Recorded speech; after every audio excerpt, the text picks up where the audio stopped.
नमस्कार विद्यार्थी मित्रांनो, प्रतिमा मराठी यूट्यूब चॅनलवर मी रुद्र देशमुख आपलं सहर्ष स्वागत करत आहे. बघा, आज भाग 32वा या ठिकाणी आपण घेऊन आलेलो आहोत आणि 1000 प्रश्नांच्या या महासरावाचा हा आजचा शेवटचा भाग असेल. बघा, आपण मागे जेवढे 31 भाग घेतलेले आहेत त्याच्यामध्ये सर्वसमावेशक प्रश्नांचा समावेश आपण केलेला आहे, ज्याच्यामध्ये पारंपरिक पद्धतीचेही प्रश्न आहेत, त्यांचं 360 डिग्रीमध्ये विश्लेषणही आहे आणि आपल्याला 30 पैकी 30 गुण मिळवून देण्यासाठी आपण त्या ठिकाणी अवघड प्रश्नांचा तसेच उपयोजनात्मक प्रश्नांचाही त्या ठिकाणी आपण सराव करून घेतलेला आहे. बरेच जण मला विचारत आहेत की आपल्याला नेमकं उपयोजनात्मक प्रश्न येणार आहेत की कोणते पारंपरिक येणार आहेत. तर मित्रांनो, तुमच्यासाठी सांगतो, आपल्याला सर्वच प्रकारच्या प्रश्नांचा सराव करणं अत्यंत गरजेचं आहे. पेपरवर बातमी आलेली होती, परंतु बघा याच्यामध्ये कसं असतं, जर तुम्ही फक्त एकाच साईडने एकाच बाजूने जर तयारी करून गेले तर त्या ठिकाणी आपलं नुकसान होऊ शकतं. चला, या ठिकाणी बघा आपण त्याच्यासाठी काय केलेलं आहे, सर्वसमावेशक प्रश्न या ठिकाणी आपण घेतलेले आहेत. 28 भाग जे आहेत ते आपण जे पारंपरिक प्रश्न आहेत त्या पद्धतीचे घेतलेले आहेत आणि 3-4 भाग जे आहेत ते आपण त्याच्यामध्ये उपयोजनात्मक प्रश्न घेतलेले आहेत. चला, या ठिकाणी बघा आजचा पहिला प्रश्न, अल्बर्ट बांडोरा यांच्या सामाजिक बोधात्मक सिद्धांतानुसार मानवी वर्तन हे खालीलपैकी कोणत्या 3 घटकांच्या परस्पर आंतरक्रियेतून घडते. मित्रांनो, पर्याय दिलेले आहेत: बुद्धिमत्ता, भावना आणि स्मृती. बी दिलेला आहे अनुवंशिकता, आहार आणि हवामान. सी दिलेला आहे व्यक्तिवर्तन आणि पर्यावरण आणि डी दिलेला आहे शिक्षक, विद्यार्थी आणि शाळा. तर याचा अचूक उत्तर आहे पर्याय क्रमांक सी, व्यक्तिवर्तन आणि पर्यावरण. बघा, शब्द काय दिलेले आहेत व्यवस्थित समजून घेऊन प्रश्न आपल्याला त्या ठिकाणी सोडवायचा आहे. पुढचा प्रश्न, पियाजेच्या बोधात्मक विकासात संतुलनाची प्रक्रिया कशी घडते. या ठिकाणी पर्याय दिलेले आहेत सात्मीकरण, असंतुलन, समानीकरण आणि संतुलन. पुढे दिलेलं आहे संतुलन, सात्मीकरण, असंतुलन आणि समानीकरण. सी दिलेला आहे समानीकरण, संतुलन, असंतुलन आणि सात्मीकरण. पुढे दिलेलं आहे डी, असंतुलन, संतुलन, सात्मीकरण आणि समानीकरण. बघा, या ठिकाणी याचं अचूक उत्तर आहे पर्याय क्रमांक ए. आपल्याला काय विचारलं होतं की संतुलनाची प्रक्रिया कशी घडते, याच्यावरून समजून येतं की शेवटी काय असेल, संतुलन असेल. तिन्ही पर्याय बघा बरं खाली दिलेत का, कुठं संतुलन आहे का, तर नाहीये. चला, या ठिकाणी बघा पुढचा प्रश्न, रॉबर्ट गॅने यांच्या अध्ययनाच्या श्रेणीबद्ध रचनेनुसार एखाद्या विद्यार्थ्याला समस्या निराकरण करायचा असेल तर त्याने त्यापूर्वी कोणता टप्पा पार केलेला असणे आवश्यक आहे. पर्याय दिलेले आहेत साखळी अध्ययन, संकल्पना अध्ययन, नियम अध्ययन आणि संकेत अध्ययन. तर याचं अचूक उत्तर आहे पर्याय क्रमांक सी, नियम अध्ययन. मित्रांनो, चला सर्वांनी एकदा व्हिडिओला लाईक करायचंय आणि काही अडचणी असतील तर तुम्ही या ठिकाणी मला कॉमेंट्स करू शकता. याच्यानंतर बघा, हा जो 1000 प्रश्नांची सिरीज आहे ते या ठिकाणी हा शेवटचा व्हिडिओ आहे आणि याच्यानंतरचे जे काही व्हिडिओ असतील ते मी तुम्हाला काय करणार आहे, 30 गुणांचे असे पेपर जे समजा तुम्हाला येऊ शकतील असे गेस पेपर मी तयार करणार आहे आणि त्याच्यावर तुम्हाला इथं व्हिडिओ पाहायला भेटणार आहे. आलं लक्षात? म्हणजे एका व्हिडिओमध्ये आपण 30 प्रश्न पाहणार आहोत जे गेस पेपर असणार आहे. येते लक्षात? जसे काही वेळ भेटेल 4-5 प्रश्नपत्रिका मी तशा तुम्हाला देऊन टाकेन. आलं लक्षामध्ये? त्याच्यासाठी सर्वांनी काय करायचं की आपल्या चॅनलला सबस्क्राईब करून ठेवायचे आणि बेल आयकॉन दाबायचा, म्हणजे नवीन व्हिडिओ आला की तुम्हाला त्याचं नोटिफिकेशन भेटून जाईल. चला, पुढचा प्रश्न बघा, एका विद्यार्थ्याला स्टेजवर बोलण्याची प्रचंड भीती वाटते. मानसशास्त्रज्ञ त्याला आधी फक्त एका मित्रासमोर, मग 5 मुलांसमोर, मग पूर्ण वर्गासमोर आणि शेवटी संपूर्ण शाळेसमोर बोलायला लावतात. पॅवलॉवच्या सिद्धांतावर आधारित या भीती घालवण्याच्या तंत्राला काय म्हणतात. पर्याय दिलेले आहेत टोकन इकॉनॉमी, बी दिलेला आहे विसंवेदीकरण, सी दिलेला आहे फ्लडिंग आणि डी दिलेला आहे ऋण प्रबलीकरण. तर या ठिकाणी याचा अचूक उत्तर आहे विसंवेदीकरण. या सगळ्या प्रश्नांचं विश्लेषण आपण यापूर्वी घेतलेलं आहे, त्याच्यामुळे आता काही मी विश्लेषण सांगत या ठिकाणी बसत नाही. मागील व्हिडिओ तुम्ही सर्वचे सर्व व्यवस्थित पाहून घ्या, तुम्हाला 30 पैकी 30 गुण हमखास भेटून जातील. पुढचा प्रश्न, जेरोम ब्रुनर आणि जीन पियाजे यांच्या सिद्धांतात कोणता मुख्य विरोध आहे. पर्याय दिलेले आहेत ये, पियाजेच्या मते विकास हा टप्प्याटप्प्याने होतो, तर ब्रुनरच्या मते कोणताही विषय कोणत्याही वयाच्या मुलाला योग्य पद्धतीने शिकवता येतो. बी दिलेला आहे ब्रुनर पाठांतराला महत्त्व देतो, पियाजे आकलनाला. सी दिलेला आहे पियाजे सामाजिक घटकांना महत्त्व देतो, ब्रुनर जैविक घटकांना. आणि डी दिलेला आहे दोघांच्याही सिद्धांतात कोणताही फरक नाही. मित्रांनो, दोघांचे सिद्धांत तुम्हाला माहिती असतील तर हा प्रश्न तुम्हाला अचूक सोडवता येतो. याचं अचूक उत्तर आहे पर्याय ए. पियाजेच्या मते विकास हा टप्प्याटप्प्याने होतो, तर ब्रुनरच्या मते कोणताही विषय कोणत्याही वयाच्या मुलाला योग्य पद्धतीने शिकवता येतो. चला पुढचा प्रश्न. सिग्मंड फ्राइड यांच्या मनोविश्लेषण सिद्धांतानुसार परीक्षेच्या वेळी एका विद्यार्थ्याच्या मनात कॉपी करण्याची तीव्र इच्छा निर्माण होते, पण त्याच वेळी त्याचा अंतरात्मा सांगतो की कॉपी करणे हे पाप आहे. या दोघांमधील संघर्ष सोडवून मी प्रामाणिकपणे पेपर लिहीन असा वास्तववादी निर्णय कोण घेतो? महत्वाचा प्रश्न आहे, IMP करून ठेवा. चला, प्रश्न आवडला असेल तर सर्वांनी एकदा लाईक करायचं आहे. बघा, व्हिडिओ खूप महत्वाचा आहे, कोणीही व्हिडिओला बिलकुल स्किप करायचं नाही. पर्याय दिलेले आहेत ईड, इगो, सुपर इगो आणि लिबिडो. तर याच्यावर आपण मागे विश्लेषण पूर्ण केलेलं आहे. चारही पर्यायाचं विश्लेषण मी तुम्हाला सांगितलेलं आहे. बघा, याचं अचूक उत्तर आहे इगो. चला पुढचा प्रश्न. खालीलपैकी कोणते शिक्षकाने करणे अपेक्षित नाही? कोणते करणे अपेक्षित नाही? सामुदायिक गतिविधीमध्ये भाग घेणे, जसे रेड क्रॉस. बी दिलेला आहे विद्यार्थ्यांना त्याच्या वैयक्तिक आणि शाळेच्या समस्यांमध्ये मदत करणे. त्याच्यानंतर 3 दिलेला आहे विद्यार्थ्यांची उपस्थिती आणि यशाचे रेकॉर्ड ठेवणे. आणि 4 दिलेला आहे वरीलपैकी कोणतेही नाही. तर या ठिकाणी काय केलं नाही पाहिजे किंवा काय शिक्षकांना करणे अपेक्षित नाही असं म्हणलेलं आहे, त्याच्यामुळे वरीलपैकी कोणतेही नाही. 8 दिलेला बघा. संशोधनाद्वारे हे दिसून येते की शिक्षा ही उपयुक्त आहे. पर्याय 1 अवांछित प्रतिसादाची कायमस्वरूपी माहिती निर्माण करण्यासाठी. 2 दिलेला आहे अवांछित प्रतिसाद कमी करण्यासाठी. 3 दिलेला आहे प्रतिसाद तात्पुरते दाबून ठेवणे जेणेकरून ते दुसऱ्या पर्यायाद्वारे बदलले जाऊ शकते. आणि 4 दिलेला आहे अवांछित प्रतिसाद विलोपन करण्यासाठी आवश्यक. तर याचं अचूक उत्तर आहे पर्याय 3 प्रतिसाद तात्पुरते दाबून ठेवणे जेणेकरून ते दुसऱ्या पर्यायाद्वारे बदलले जाऊ शकते. येते लक्षात सर्वांच्या? चला पुढचा प्रश्न. गृहपाठ देण्यामागील सर्वात महत्त्वाचा उद्देश हा आहे विद्यार्थ्यांना चांगल्या प्रकारे कार्यरत ठेवणे, विद्यार्थ्यांना कष्ट करण्याची सवय लावणे. आणि 3 दिलेला आहे शिक्षकांना विद्यार्थ्यांच्या अध्ययनाबाबत प्रत्याभरण देणे. आणि 4 दिला आहे आशयाची चांगली धारणा होण्यास मदत करणे. मित्रांनो, हा टेट परीक्षेमध्ये कुठेतरी आलेला प्रश्न आहे. चला, याचं अचूक उत्तर आहे आशयाची चांगली धारणा होण्यास मदत करणे. पुढचा प्रश्न. अध्ययन अभिप्रेरण वाढविण्याची डॅश डॅश ही सर्वोत्कृष्ट पद्धत आहे. पर्याय दिलेले आहेत अध्ययनादरम्यान लक्ष न दिल्याबद्दल शिक्षा करणे, अध्ययनादरम्यान अवघड प्रश्न विचारणे, घटक शिकवण्यामागील उद्देश सुरुवातीला स्पष्ट करणे, विविध दृकश्राव्य साधनांचा वापर करणे. तर या ठिकाणी याचं अचूक उत्तर आहे पर्याय क्रमांक 4 विविध दृकश्राव्य साधनांचा वापर करणे. पुढचा प्रश्न बघा, या ठिकाणी प्रभावी अध्यापनासाठी खालीलपैकी कोणता व्यवहार प्रमुख स्वरूपाचा समजला जातो? या ठिकाणी काही पर्याय दिलेले आहेत आणि मुख्य पर्याय खाली दिलेत बघा. अ दिलेला आहे पाठाची स्पष्टता, ब दिलेला आहे अनुदेशात्मक विविधता, क दिलेला आहे विद्यार्थ्यांच्या योजना व सहकार्याचा प्रयोग. आणि ड दिलेला आहे अध्ययन प्रक्रियेतील संलग्नता असणे. आणि ई दिलेला आहे संरचना. खाली दिलेल्या पर्यायांपैकी योग्य उत्तर द्या.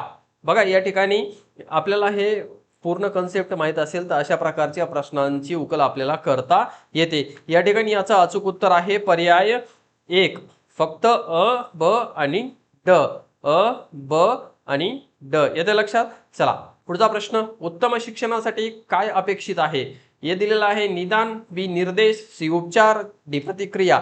खालीलपैकी योग्य पर्याय निवडा. याचं अचूक उत्तर दिलेलं आहे पर्याय 1 ए, बी, सी आणि डी. आलं लक्षात? चला पुढचा प्रश्न. शिक्षण क्षेत्राच्या एका स्वतंत्र आयोगाचे अध्यक्ष म्हणून प्रस्तुत केलेल्या जॅक्स डिलोर्सच्या अहवालाचे शीर्षक होते. शीर्षक आपल्याला सांगायचं आहे international commission on education report, millennium development report, learning the treasurer within, world declaration on education for all. तर या ठिकाणी याचं अचूक उत्तर आहे पर्याय 3 लर्निंग द ट्रेझर विथिन. चला पुढचा प्रश्न.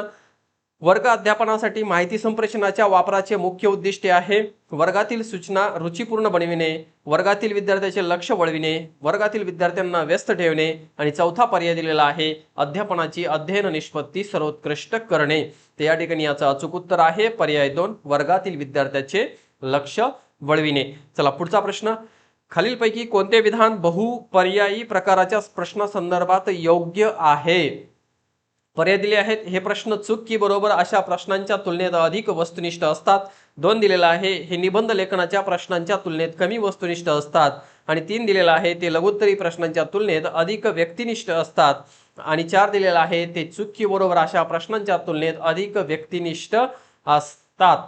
मित्रांनो, वस्तुनिष्ठ असतात, व्यक्तिनिष्ठ असतात, याच्यामध्ये थोडासा गोंधळ होऊ शकतो. आपण पर्याय वाचताना व्यवस्थित वाचायचा. तुम्हाला माहिती आहे बहुपर्यायी प्रकारचे प्रश्न कसे असतात, तर याचं अचूक उत्तर आहे पर्याय 1. हे प्रश्न चूक की बरोबर अशा प्रश्नांच्या तुलनेत अधिक वस्तुनिष्ठ असतात. आलं लक्षात? चला पुढचा प्रश्न. एक उत्तम शिक्षक हा पर्याय दिलेले आहेत. उपयुक्त सूचना देतो, संकल्पना आणि सिद्धांताचे स्पष्टीकरण करतो. 3 दिलेला आहे. विद्यार्थ्यांना छापील नोट्स देतो. आणि 4 दिलेला आहे. विद्यार्थ्यांना अध्ययनासाठी अभिप्रेरित करतो. याचं अचूक उत्तर आहे पर्याय क्रमांक 4. विद्यार्थ्यांना अध्ययनासाठी अभिप्रेरित करतो.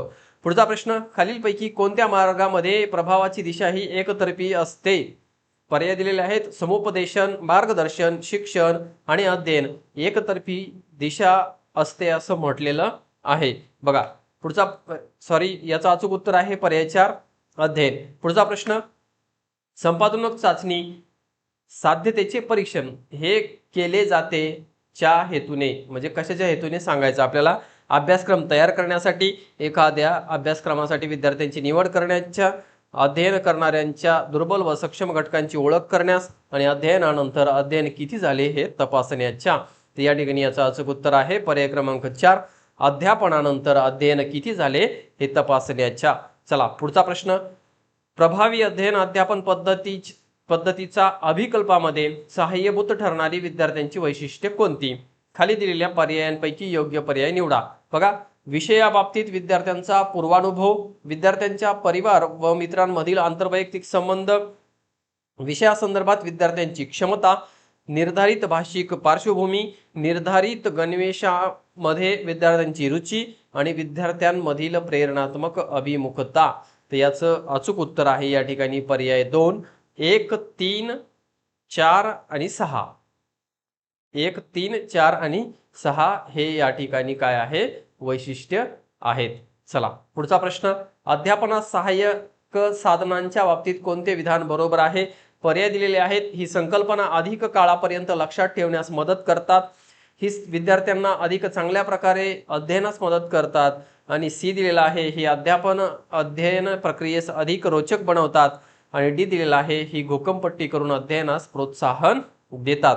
खालील पर्यायापैकी योग्य पर्याय निवडायचा आहे. चला या ठिकाणी याचं अचूक उत्तर आहे पर्याय 2. ए, बी व सी. आलं लक्षात सर्वांच्या? पुढचा प्रश्न.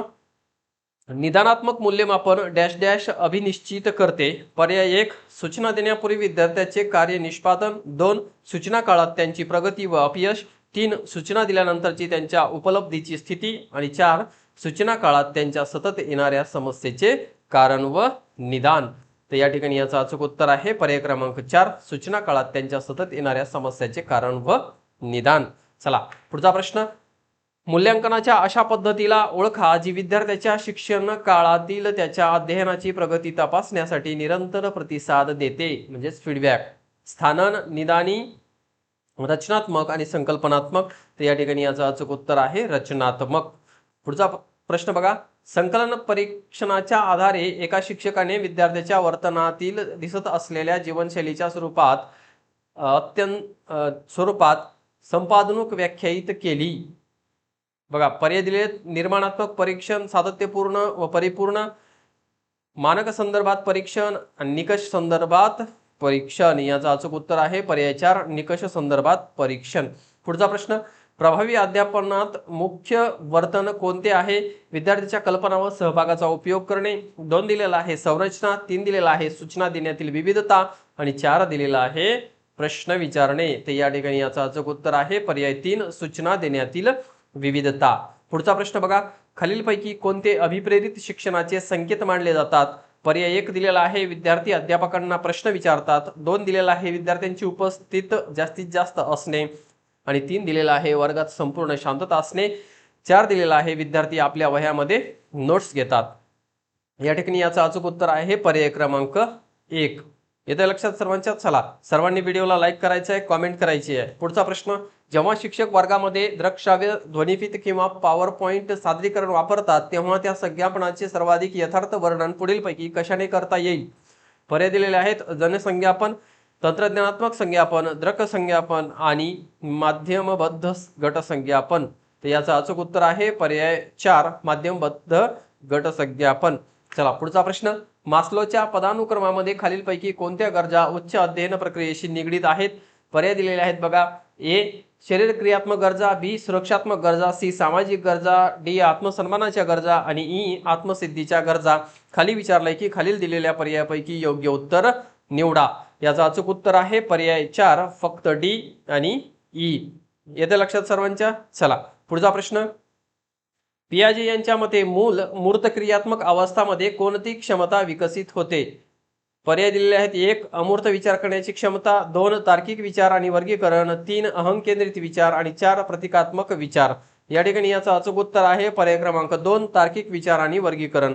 पुढचा प्रश्न बघा, नैसर्गिक अवस्थेत लोक अर्थबोध कशा प्रकारे करतात हे मॅक्स वेबर यांच्या संशोधन दृष्टिकोनात डॅश डॅश म्हणून ओळखले गेले आहे? पर्याय 1 सकारात्मक चिंतन फलन, 2 टीकात्मक चिंतन फलन, 3 नैसर्गिक चिंतन फलन आणि 4 विवेचनात्मक चिंतन फलन. चला पुढचा प्रश्न बघा. या ठिकाणी याचं अचूक उत्तर आहे पर्याय 3 नैसर्गिक चिंतन फलन. पुढचा प्रश्न, कोहलबर्ग यांच्या नैतिक विकासाच्या सिद्धांतात पूर्व पारंपरिक स्तरावर कशाला महत्त्व दिले जाते?